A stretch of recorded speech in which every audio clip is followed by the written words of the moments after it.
Hello everyone, and welcome back to the Tool Thinker channel. Today we're diving into one of the most insightful tools for truly understanding your customers, the Empathy Map Framework.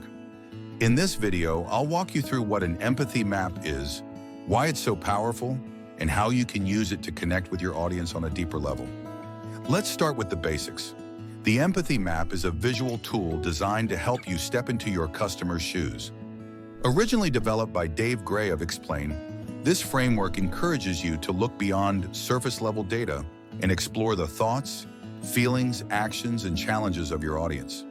It's all about capturing the essence of who your customers really are. So what exactly is an empathy map? Imagine a canvas divided into 6 distinct sections. These sections are says, thinks, does, feels, pains, and gains. In the says section, you capture direct quotes and feedback from your customers, what they express in interviews or casual conversations. The thinks section dives into the inner workings of their minds. It's where you consider their hopes, fears, and the unspoken thoughts that influence their behavior. Next, the does section records their actions, how they interact with your product or service. The feels section is all about emotions. You note down whether they're frustrated, excited, or maybe even overwhelmed. Then you have pains, which highlights the challenges and obstacles they face.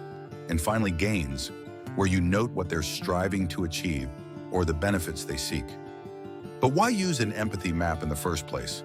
The answer is simple: deeper customer understanding. When you build an empathy map, you're not just collecting data, you're creating a comprehensive, human-centered portrait of your customer. This clarity boosts communication across your team and leads to better decision-making. When everyone, from marketing and design to product development, understands the customer on this level, your products and services naturally align more closely with real needs and desires. It even sparks innovation as you uncover pain points that can turn into opportunities for creative solutions. Now let's break down how you can create an effective empathy map. It all begins with defining your customer persona. Identify the specific group you want to focus on. Whether it's a broad segment like working parents or something more niche like millennial parents who prefer online grocery shopping, having a clear target is key. Once you have your persona, the next step is to gather data. This isn't just about numbers, it's about stories and experiences. Conduct customer interviews to hear firsthand what your audience is saying. Use surveys to gather wider insights and even observe behaviors as customers interact with your product. Don't forget about social media. Listening to online conversations can reveal surprising insights. With your data in hand, it's time to get hands-on. Draw out your empathy map on a large sheet or use a printable template. Write the persona at the center and then divide the map into the 6 sections we talked about earlier. As you fill in each section, be as specific as possible. For says, jot down real quotes. For thinks, try to capture the unspoken concerns or aspirations. For does, note observable behaviors. In feels, describe the emotions behind their actions.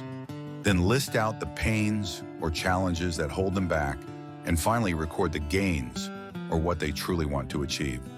To bring this to life, let's consider a real-world example: a grocery app designed for busy parents. Meet Lisa, a working mother who shops online every Friday evening. On our empathy map for Lisa, the says might include statements like, "I don't have time to browse endlessly," or "I hate it when items are out of stock." In the thinks section, she might be wondering, is this app reliable for my weekly grocery needs?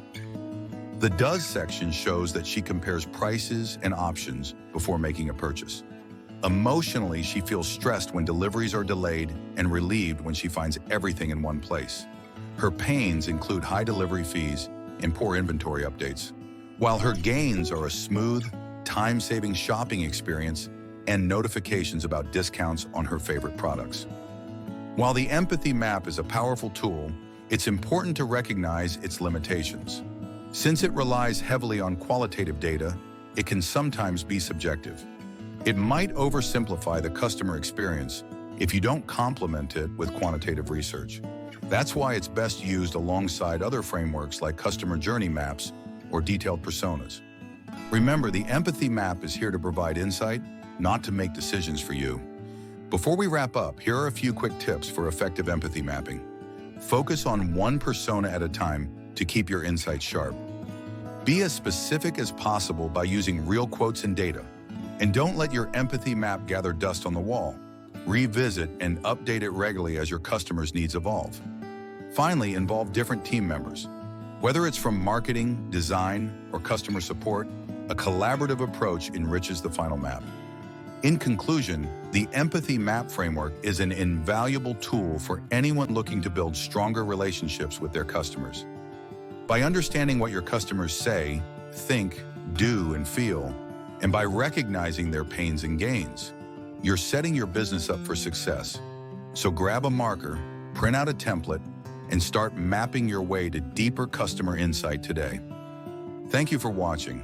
If you found this video helpful, please give it a thumbs up, subscribe for more insights, and let us know in the comments how you plan to use empathy mapping in your business strategy.